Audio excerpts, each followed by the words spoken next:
Youth Congress അധ്യക്ഷൻ രാഹുൽ മാങ്കൂട്ടത്തിനെതിരെ വീണ്ടും കേസെടുത്തു എന്ന വാർത്ത കൂടിയുണ്ട്. അതിന്റെ അപ്ഡേഷൻ കൂടി ഒന്ന് വളരെ വേഗത്തിൽ പങ്കുവെക്കാം.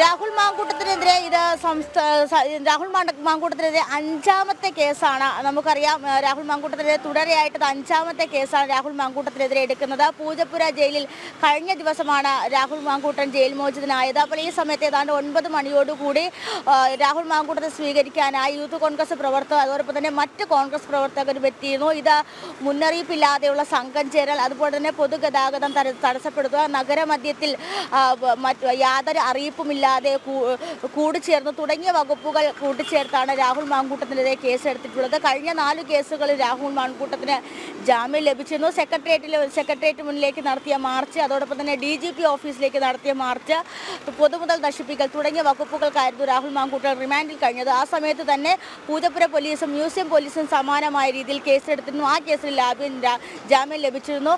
തുടർന്നാണ് കഴിഞ്ഞ ദിവസം രാഹുൽ മാങ്കൂട്ടൻ വളരെയധികം നന്ദി ടിൻഡു.